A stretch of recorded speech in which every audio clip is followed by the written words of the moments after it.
I just go from place to place and do what I do best. What's that? Show off. Yeah, you do that well. Travel back in time to the 80s, reliving the advice, Carpe diem. Seize the day. the comebacks, Why didn't you take a picture? It'll last longer. and the technology. Are you telling me that you built a time machine? Out of a DeLorean? Because just like you, we're stuck in the 80s. Can you say stuck in the 80s?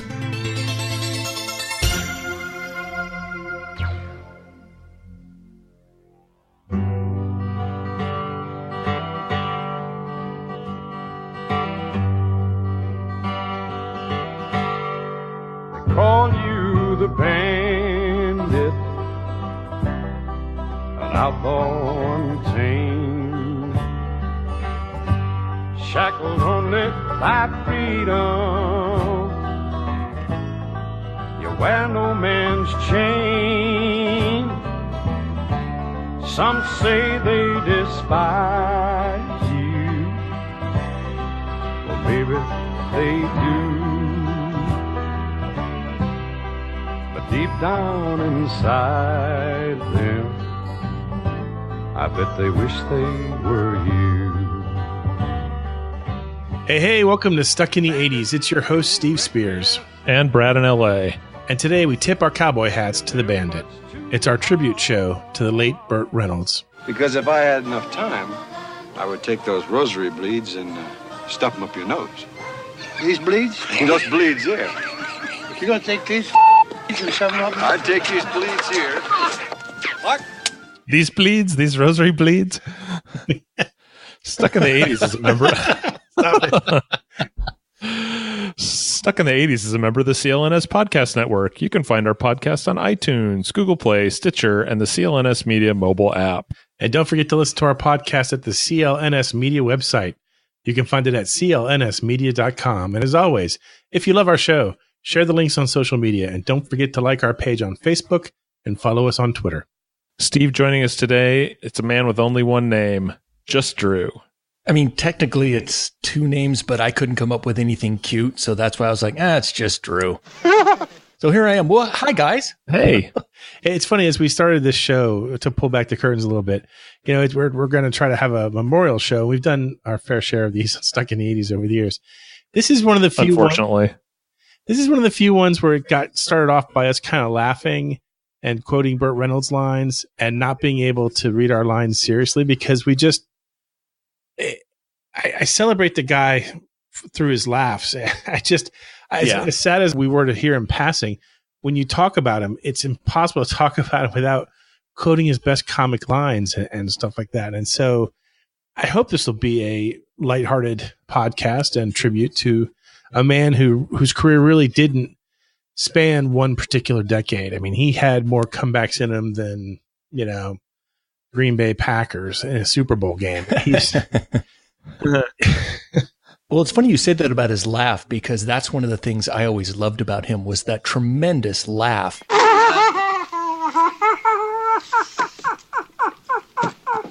When I was getting ready for this podcast, I clicked on a bunch of trailers from his older movies, you know, back in the late 70s, early 80s.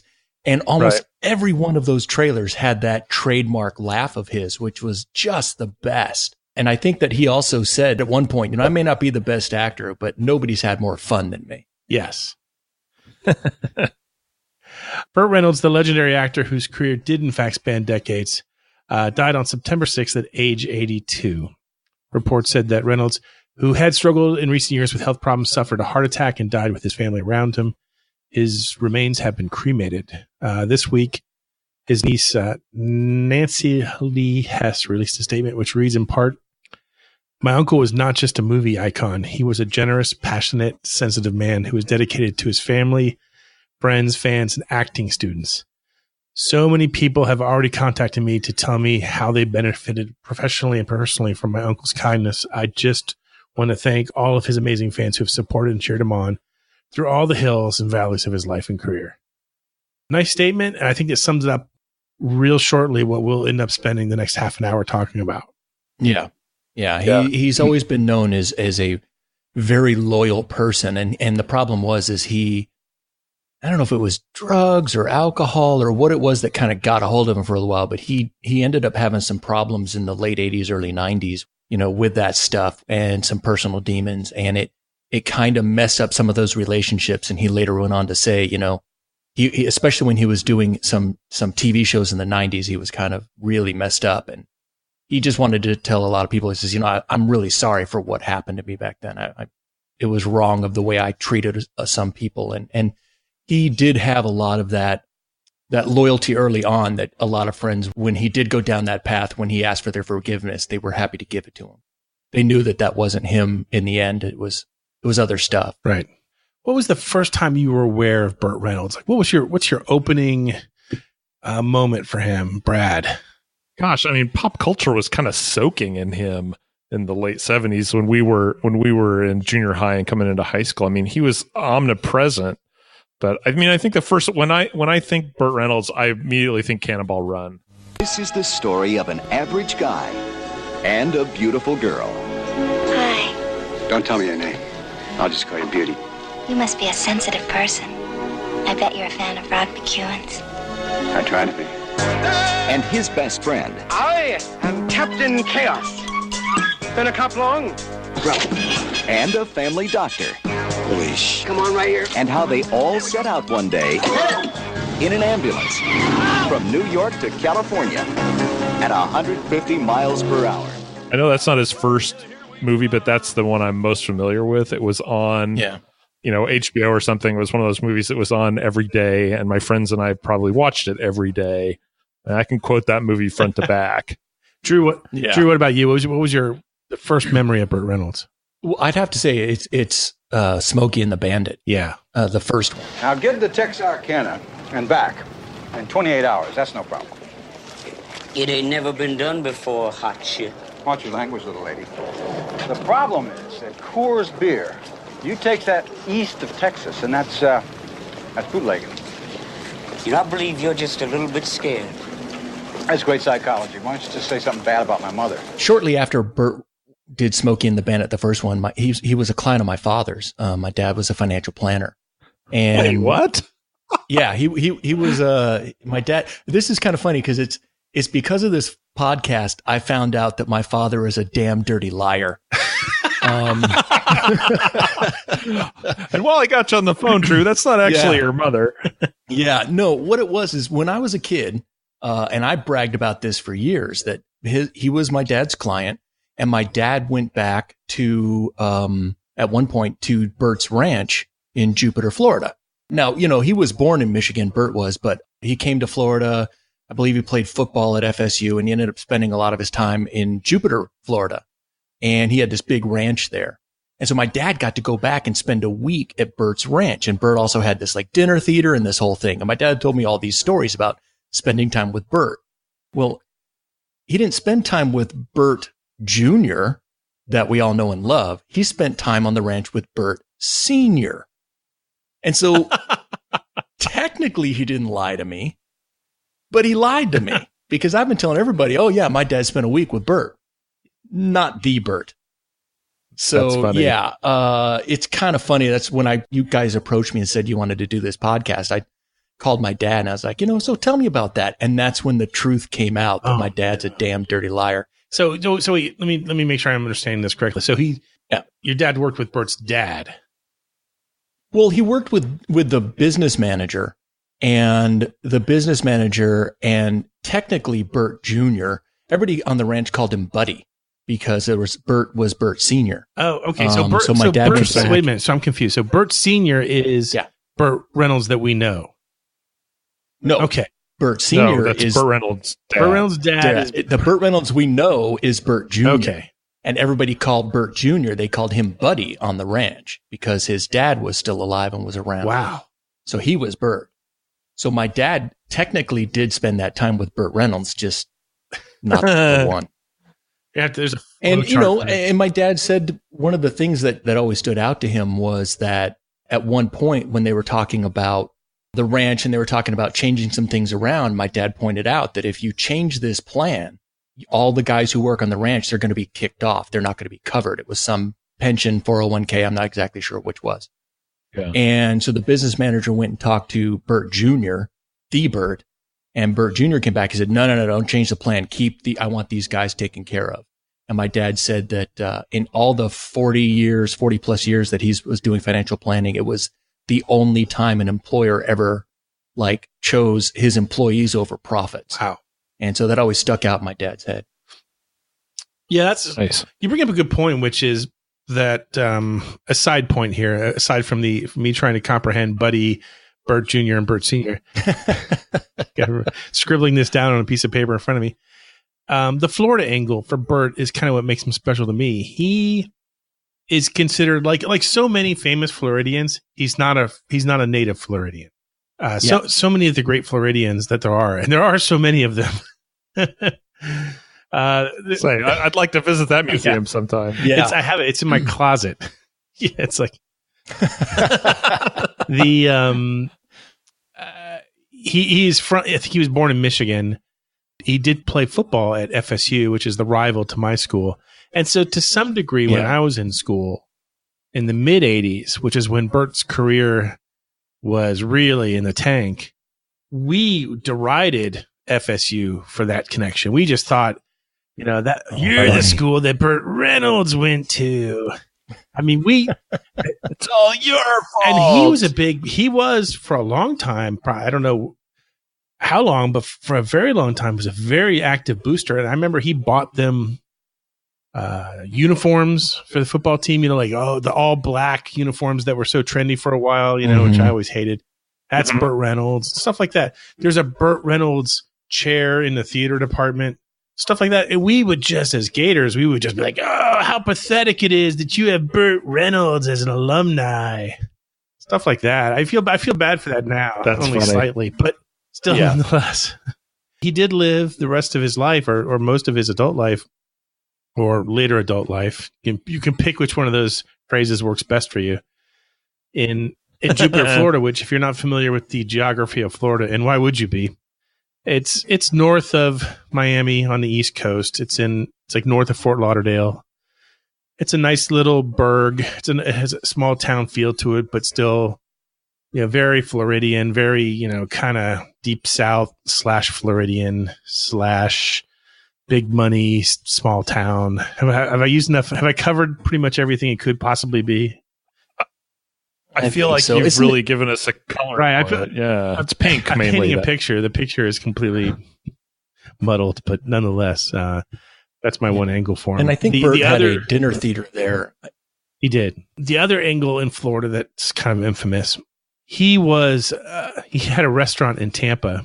He didn't have a restaurant, but he was a big patron of a restaurant in Tampa where I used to live called Malio's, which I think the restaurant's still there, but it's not in the same location as during the Burt years. But it was a famous South Tampa restaurant that when I was married for the second time, my in-laws, every holiday and birthday would get spent at Malio's. It was a real special kind of, institution. And it was covered. The walls were covered with photos of Burt Reynolds. And it turns out, what they told me anyway, I don't know if this is true, and I didn't have enough time to check it, and I'm not sure where I would check it. But his marriage to Lonnie Anderson, which only lasted, I think, about 5 years in the late 80s to 88 to 93. One of the reasons why it's said to have been given up is that he had a affair with a cocktail waitress, and that cocktail waitress Malio's. But I'm not 100% sure that's true. That story has been told to me a dozen times, but it's not the sort of thing that restaurant puts on their, It's not on the front page of the menu. Home of the slutty cocktail waitresses. Check out our cocktail waitresses. Burt Reynolds did.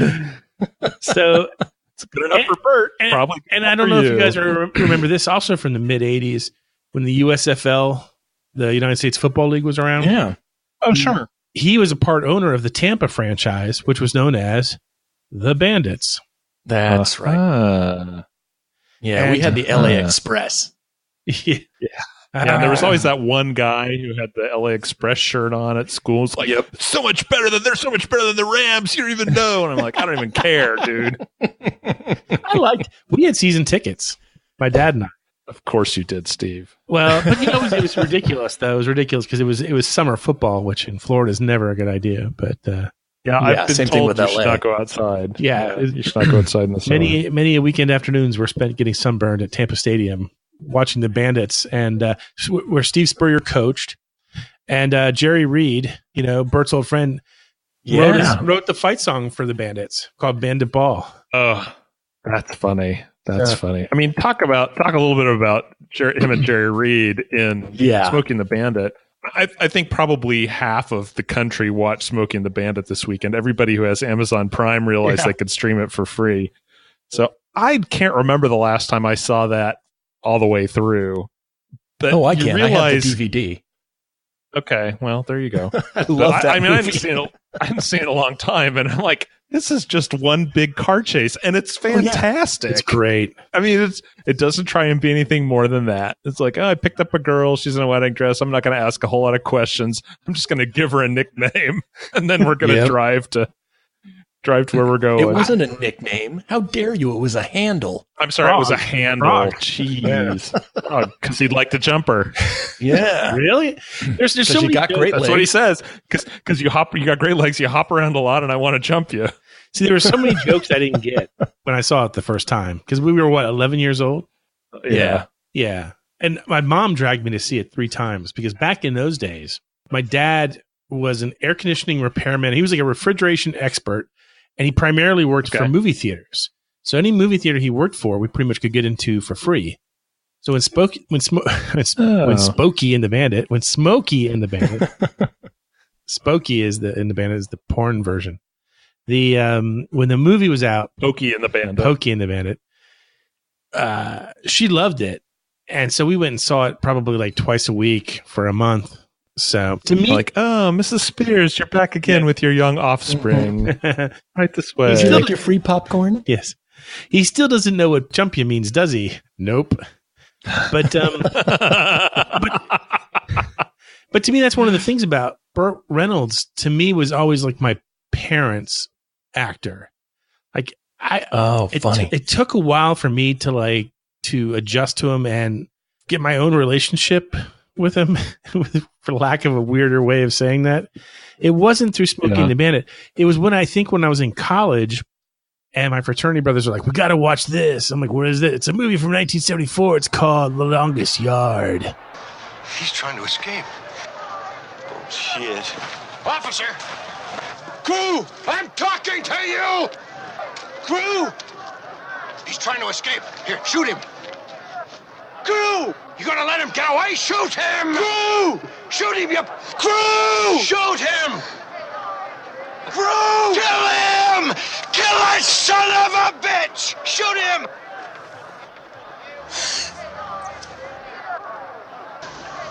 Game ball. Stick this in your trophy case. And we used to watch that. Oh, yeah. Oh, that's great. We used to watch The Longest Yard. I guarantee you there was more screenings of The Longest Yard in the 80s than there ever were in the 70s. Oh, yeah. Well, it was actually on TV all the time, too. I remember seeing it on TV. So good. Because it was always censored. I think you broke his frickin' neck. Yeah, I think you broke his frickin' neck. Oh, my. Like, I don't think he said frickin'. No, I was all in on Burt, man. Smoking the Bandit, I wanted the mustache. For a while, I actually wanted to be a long distance trucker. I kid you not, because I loved that movie so much. And in the end, if you remember, it was the snowman who was the hero. He was the one that did the final push to get him through, to get him across the goal line. Right. So yeah, I was all in. I loved it. Oh God, I loved that movie. And I was a big fan of his for years with all of his movies in the 80s. Well, I shouldn't say all of them. He came out with some stinkers in the 80s. Oh, yeah. I was going to last night. I was gonna plunk down my money and watch Stroker Ace, and then I watched the trailer and I read the plot summary. I'm like, I can't do it. I cannot do it. Yeah. I can't sit through an hour and a half of Jim Neighbors yolting it up and Lonnie Anderson's dress blowing around. I'm like, no, we're not going there. So let's shift in a little bit and talk about his movies in the 80s, because he did, I think, this is a conservative guess, 20 movies where he has a notable presence, and then maybe another 5 where he has a wink wink cameo where he walks in front of another car or something like that. But 20, I wouldn't say solid efforts. Some of them are very low. 20 paychecks. 20 paychecks for sure. 20 paychecks. Do you have? I mean, I think we all would have to agree. Book the gig, man. Book the gig. Cannonball Run has got to be, of all of them, has got to be the biggest classic, right? In the 80s, of his 80s films, yeah, I would say, because the original Smokey and the Bandit was in the 70s. So, and I think his 80s stuff kind of, when you're talking about his 80s stuff, it's his partnership with Hal Needham in the 80s that he was best known for. That also took a turn for the worse with, Smokey and the Bandit 2 and, some of the others. But Cannonball Run, I think. Yeah, Cannonball Run. Yeah. I mean, I feel like we have to at least, let me just rewind to the 70s for just a second. We have to mention Deliverance. Oh, God, yeah. Never saw it. You gotta, we have to at least mention Deliverance. You never saw it? I never saw it. First explorers saw this country. Saw it just like us. In a canoe. I can imagine how they felt. Yeah. We beat it, didn't we? Did we beat that? You don't beat it. Don't beat this river. Wow. I don't know why. Oh, wow. Okay. There's something about, well, I know why. Well, why? Why do you think why? Because you're like, I don't want to see that scene. Well, I don't want to see. There's nothing. If you describe the movie to me, there's nothing about it that I want to see. Period. I'm like, oh, it sounds awful. I mean, I know it's not. I know it's a classic. I know he's great in it, but I don't want to watch it. Well, but that's the thing, is it's so different from what he's well known for. I think that's why it's worth mentioning. Right. Is I mean, that put him on the map, but then Smokey and the Bandit took him to a whole nother place. Sure. Yeah. Because he'd done some TV before all that, but nothing had ever really panned out. But so the 80s come around, and he's on top of the world. Because let's face it, between Smokey and the Bandit, between 1978 and 1983 or so, he's literally the hottest star on the planet. Yes. Yeah. It's one of the world's most recognizable people. Right. Yeah. He's got the stash. He's got the Trans Am. Everything about him is aces. And then he gives us Smokey and the Bandit 2, which I can't remember a thing about. Oh, I do, unfortunately. Really? Oh, yeah. It's not good. It's not good. It's the one where he's given up and he put out a record or something, and everybody's giving him grief, and so he's going to take an elephant. He put out a record. I think it was let's get drunk and do something stupid or something like that. I can't remember the exact title. But then they decide they're going to take a pregnant elephant across country for bigginess and littliness. Yeah, it's terrible. But the Trans Am's that's more than I wanted to know. Yeah. How many of us wanted to have a Trans Am only because of Smokey and the Bandit? Well, it had to have the sticker on the hood. Yeah. But yeah. Yeah. You got to have the eagle. Was there any car that you ever wanted in your life more than that car at that time in your life?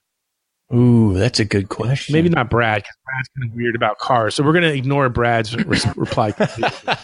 I'll recuse myself from this. I think at that time of my life, I wanted the Firebird. Right. I used to have dreams where I had it, like my parents had given it to me. I mean, not the exact car, but that car.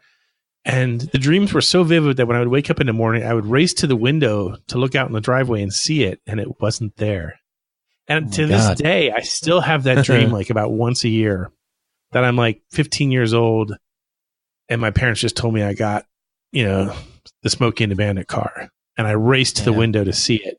And nowadays, I don't race to do anything, but still, the dream remains the same. Aww. So Cannonball Run's there. Let me run down the list of the 80s movies real quick. And tell me who remembers. I mean, not only remembers them, but you actually saw it and you remember it. Okay, ready? So you had Rough Cut. Anyone remember that one? No. Nope. Documented 2 we've covered.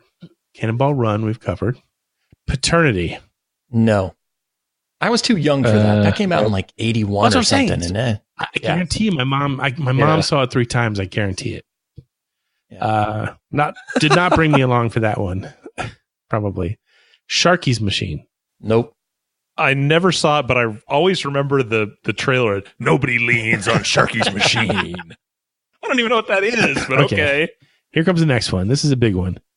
The Best Little Whorehouse in Texas. Yes. Yeah, I've seen that. Yeah, I've seen it in theaters. My dad not good. No, it's terrible. Oh, Ed Earl, I like a lot of things, but these afternoons with you have got to top the list. Yeah? Well, sing it to me, honey. I like fancy, frilly things, high heel shoes and diamond rings, ragtime bands and western swing, and sneaking around with you. Well, I like beer and rodeos, detective books and dominoes, football games and Cheerios, and sneaking around with you. Sneaking around with you, going around. I could see where it would be good on stage. Maybe. Just didn't work. Okay, next one. Best Friends with Goldie Hawn. No. I didn't see it. Never saw it. I'm telling you, I don't remember this our one. Parents' actor, not ours, for so much of the 80s. We catch up to him. We catch up to him a little bit with the next movie, Stroker Ace. Fastest chicken in the South. Fastest chicken in the South. Clyde, I've got fastest chicken in the South in my car. Oh, yes. That guy was just clucking at me. Go out there and whoop him. I'm not going to have fastest chicken in the South on my car. Yes, you are. Why? It's in your contract. Arnold, here you go, page 417. Paragraph A, subparagraph B, little letter C. I saw that probably just as much because Lonnie Anderson was in it as Burt was in it. I had a big old crush on Lonnie. You're not alone. It's not. It's horrible, but in a way that our tender teenage minds could wrap themselves around. Mm-hmm. Yeah, I couldn't bring myself to watch it the other night. And when I was looking through this list, what did you just read? What was it? Best Friends. Yeah, Best Friends. Best Friends. My mind immediately went to Murphy's Romance. Oh yeah. Which is Sally Field and James Garner, not which is, by the way, not Goldie Hawn. I really did love Murphy's Romance. Oh, Murphy's Romance, fantastic. James Garner's great. Yeah, Smokey and the Bandit 3, which garbage. Until now I never realized was made. Yeah, The Man Who Loved Women.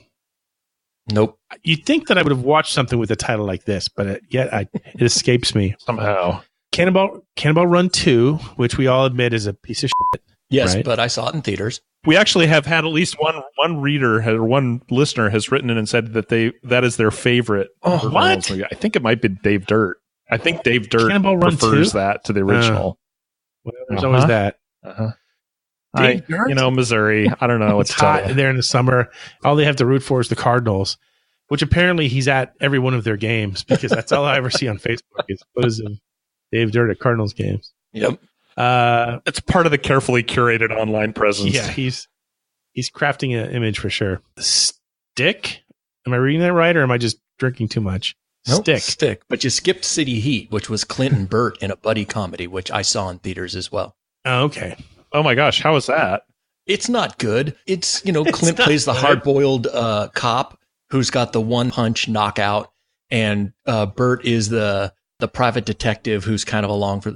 It was it had a lot of there was one scene where stereotypes. And there's one scene where Burt's always it was all in the side right there. It was all in the side. Well, because I'm thinking about this scene where Burt pulls out a gun because he's kind of mocking Clint for having the long 44 Magnum kind of long gun, and then Clint pulls out a super long barreled gun, and it's just it's just it kind of plays on that stuff. It's not that good. That's about all the time that film deserves. The more you describe it, the more I actually kind of want to see it. Okay. Stick, and then we go to Heat, and then so three one-worders in a row. Stick, Heat and Malone. Ring a bell with anybody? Okay. I'm not trying to dump on the man. Nope. No. He had a great career. I wish my career was as shitty as Burt Reynolds. Let's just put it that way. Rent-A-Cop. Now, this was an infamous dog. I don't know. I'm not getting any of this. You're making me feel bad. We're going to break the streak right now. Switching Channels came next. I actually did see this movie about 2 or 3 times on cable.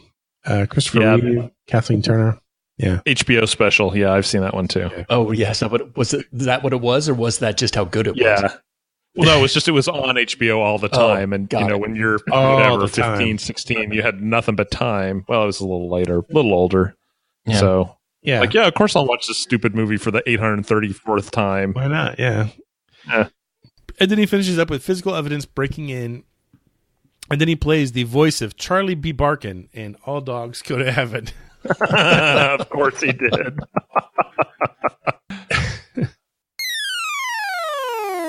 Speaking of things that are not a dog, Stuck in the 80s is happy to announce that we have another new sponsor. It's Game Time. Game Time! Excellent! Woot woot. The top destination for last-minute tickets to sporting events, concerts, and shows. Unlike Ticketmaster and StubHub, who overwhelm their users with cumbersome choices. Cumbersome is not a word I would normally use, so I'm guessing I just cut and pasted that from the original text. Game Time curates only the best value tickets and makes the experience incredibly fast and easy. And to make selecting tickets even easier, Game Time shows you the actual high-res photo of the view from your seat, which actually that would be helpful. That's kind of nice. Yeah, that is nice. Plus, there's the Game Time guarantee, the infamous, I should say, the infamous. It's better than famous. Game Time guarantee. Game Time guarantees you'll get your tickets in time and they'll be valid for entry. If not, they'll locate comparable replacement tickets, which, by the way, was the name of my solo album back in 1988. Or give you a 100% refund. Get started today. You can just download the app for your iPhone or Android phone. I'm telling you right now, I'm using this sucker to get tickets to the Toto show later this fall in Orlando as soon as we finish today's podcast, which will never end. It won't. Because we just had the show or our podcast. I don't know what you're saying. Don't slice hairs. Of course, we have a deal for you too. Because I'm reading from text, I can tell you that for $15 is pretty, that's a lot of money these days. That'll get you a bottle of Evan Williams, or so I hear. For $15 off your first purchase, visit usegametime.com/80s and use the promo code 80s. At this point, I hand off to my co-host, Brad, because he must spell out the entire call to action. Listeners, of course we have a deal for you too. For $15 off your first purchase, visit usegametime, usegametime.com/80s and get $15 off your first purchase. Did we mention that part? $15? $15. Offers only valid for first-time customers. $15. $15. American money. 15 big ones. You know what else will $15 will buy you? The Seggies.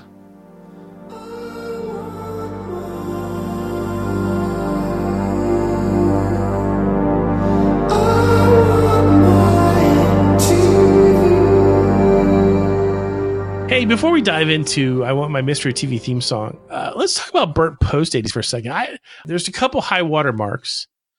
I shouldn't use hurricane puns right now. This is something that's going to come back. Insensitive. No, I know. It was about this time last year that we had to cancel the show for 2 weeks because I had no power. So trust me, I feel your pain, Carolinas. I thought maybe you were making a deliverance joke. No deliverance jokes. Burt had some success on TV in the late 80s, early 90s. BL Stryker, anybody remember that? It lasted one season in 1989. Yeah, I blinked and I missed it. Yes, I know. I had a life too. Evening Shade in the early 90s. Again, my mom. I remember. My mom loved it. This is really a show for my mom. This should be the Mother's Day show. I mean, Evening Shade ran for what? It ran for 3 or 4 years. Oh, so yeah. It wasn't like, just on a pilot and that was around. He won an Emmy for that. I mean, there's no small potatoes. And then I think we all have to agree, Boogie Nights 1997, just amazing. Yeah.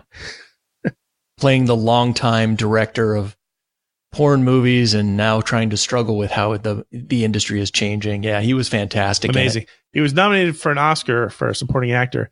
Can anybody remember who he lost out to? 97, no. Mm-hmm.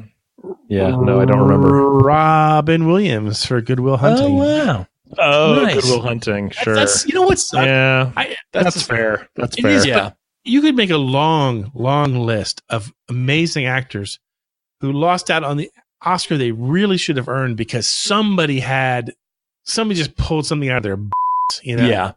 And just like, well, you're not going to beat Tom Hanks in Philadelphia. Well, you're not going to beat such and such and so-and-so. I mean, just, for every Boogie Nights, there's always that one, like, oh my God, out of nowhere. That's the only movie he was ever going to win an Oscar for. And so they gave it to him, kind of thing. Yeah. But anyway, I think we switched to the Seggies, and so let's give this a shot now. I want my mystery TV theme song. You know the drill here. We're going to play a snippet of a theme song from the 80s. So no Evening Shade. Could be BL Stryker, though. But what kind of fool would actually tell you that ahead of time? And how many of us would actually know that was the actual theme song? So there you go. Anyway, pay attention. Here was the mystery TV theme song from last week.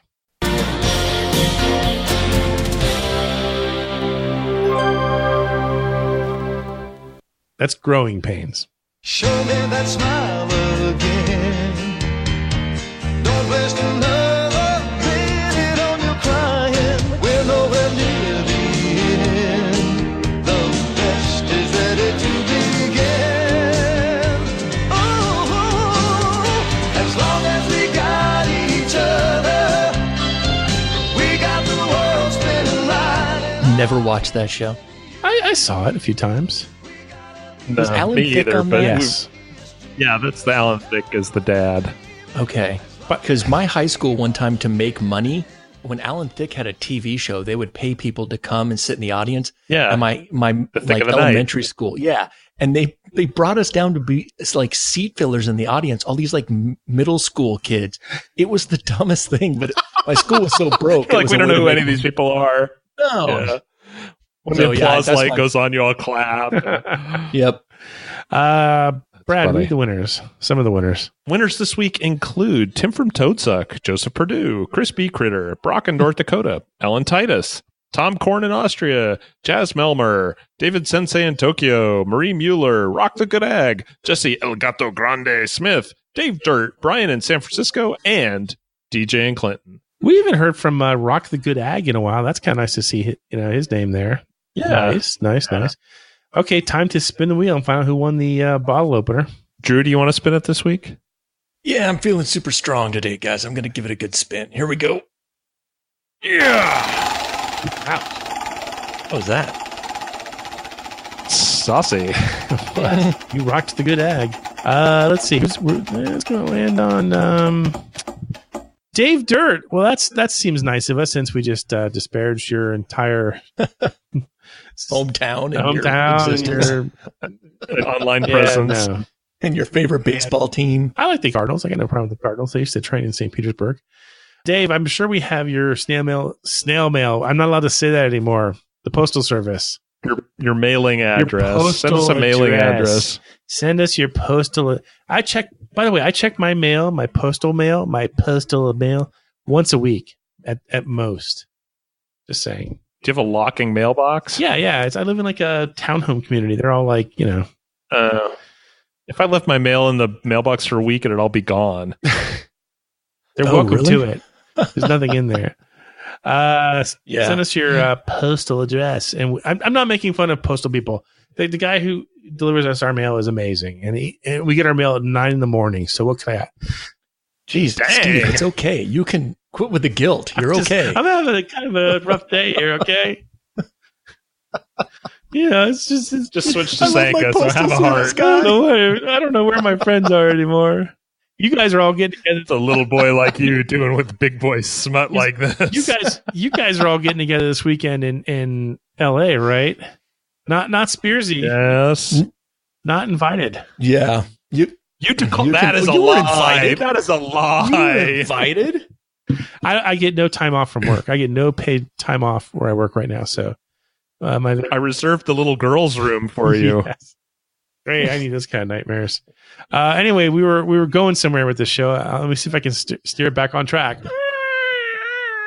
Like I'm driving to the liquor store. Pay attention. Here's this week's Mystery TV theme song. If you know it, email us at podcast@sit80s.com and tune in next month, maybe, to find out if you're a winner. We'll be right back after this emergency commercial break. No little cinnamon gum freshens breath longer than Big Red. So kiss a little longer, laugh a little longer, stay close a little longer, longer with Big Red. That Big Red freshness lasts right through it. Your fresh breath goes on and on. While you chew it, say goodbye a little longer, make it last a little longer. Give your breath long-lasting freshness with Big Red. And we're back, and we have just a few minutes left. Last week, we had a show about cover songs, which is not related to this at all. But at one point, we had a PPTMN question asking us what songs drove us batshit crazy. And we all listed our own particular songs. Drew, do you have a song that from the 80s that drives you batshit crazy that you just can't listen to anymore? I don't want to put you on the spot. Yeah, we've talked about it before. No, we've talked about it before. The one I just can't stand, and I feel bad now because you're friends with her, but Walking on Sunshine by Katrina and the Waves. I explained why. I have my reasons. Yeah, she is the greatest, though, I will admit. I know, she seems really nice, and if I ever meet her, I will not bring it up. But yeah, that's the song that makes me just nuts. leave that one over Well, the side. she didn't write it, so I kind of think she doesn't care that much. But Well, it's not even her fault. I mean, it's not her fault that I hate the song. It's just because Disney made me use it for every damn sizzle piece that I had to cut for like 10 years. So I just can't stand the song. don't blame Disney. That's the reason. I'm just saying. Some readers wrote in with their songs that drive them batship. Pronunciation problems are getting out of control these days. Brad, take over. Okay, so here's what we got from people who wrote about songs that make them batship crazy. Chip in Maryland writes, the song which has lost its shine with me is Money for Nothing by Dire Straits. It's not a bad song, really. I do remember a time when I did like it, but I guess when you've heard it enough times, you start to feel that cringe when you hear the ephemeral, I want my MTV, and you reach out to switch the channel. I liked it enough to include it on my original 80s playlist when I started using an iPod, but after a while, I found myself skipping past it whenever it came up. The weird thing is, I've never deleted it. It's still there in the playlist. I guess it's like a relationship that's run its course, but you just don't have the will to end it. Hear ya. That's awesome. Oh, my God. Release the hounds. You're going nuts. So Peter Ryan also wrote in, he said, quote, as per what song drives me batship crazy, Dance with Somebody by Whitney Houston. Dance with Somebody by Whitney Houston tops the list. So overplayed in its day and even today. Yeah, I'll give him that. Peter, your opinion cannot be wrong. John Demakis writes, hey guys, the song that drives me batshit crazy, the song that drives me batship crazy is She Must Be Somebody's Baby by Jackson Browne. This is so overplayed over the years that I can honestly say I've turned it off more times than I've heard it. The sound of it literally makes me ill. Really, John? Literally makes you ill? Literally. I am right there with you. You vomit when it comes on? Does it give you a fever? Yes. I hate this song. I still like it. I have no problem with it. But the next one. I think we can all get on board this next group here. David Parrott writes in 4 words, living on a prayer. My wife and I were on vacation and found ourselves at a festival last weekend. We were having a great time, and then they played that damn song. I thought my wife was going to lose her lunch. Bass Note also jumps on the train. The song that has been driving me bat crap crazy because of overplay on the radio is Living on a Prayer by Bon Jovi. I used to love this song, but now I immediately switch the station when it comes on. I'm also pretty much over anything by John Cougar Mellencamp. Being in the Midwest, he has played way too much. And then Dave Augie August, never to be left out of something like this, also wants to chime in. Any song off of Slippery When Wet. Why does a lot of Bon Jovi? Why does every 80s montage, he says, have to have Living on a Goddamn Prayer? Look, Johnny still works in the docks and probably plays the song through the same cassette player in the same 1983 Camaro. The only difference is the Jersey mullet is no longer a business in the front because all that hair is gone and part of the head now is covered by a Gallagher cap. And Gina left him long ago for his cousin. Well, there we go. Nice, Augie. Ooh, that got dark. So do we have like a scientific result of, therefore, what song drives us most batshit crazy? I think that this highly scientific see who emails us process has led us to the place where we can declare officially the batshit crazy song of Stuck in the 80s is now and will forever be Living on a Prayer.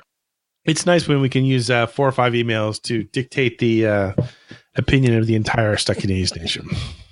It just shows how easily we're swayed. Speaking of a prayer, the family of Burt Reynolds deserves ours right about now. Thanks for everything you gave us, Burt. The movies, the laughs, the comebacks. To us, you'll always be tough as nails. In a 2005 interview, when promoting the reboot of The Longest Yard, Burt talked about his career with complete humility. Quote, "My career has been like a heart attack victim's. I was down at the bottom of the cellar and came back to the top. Now with The Longest Yard, this picture's like deliverance of this period of my life. I'll either come out of it looking like the old man of the century, or I'll come out of it with a pop." The reporter asked if he would ever hang up on acting and call it a day. Burt replied, quote, "Yeah, I'm going to retire hopefully like Cary Grant did, working. I'll be on stage telling a story. Everyone's going to applaud and laugh, and then I'll drop like a rock." Burt, we'll miss you. You and all the cannonball runs, the epic treks in a Trans Am, the trips down a river, the women, the stories, the laughs. You were macho before our generation even knew what that word meant. And if you'll grant us the slight deviation from a regular sign-off, you're too much of a legend to ever be hopelessly stuck in the 80s. They call you the Bandit. They call you the Bandit. They call you the Bandit. They call you the Bandit.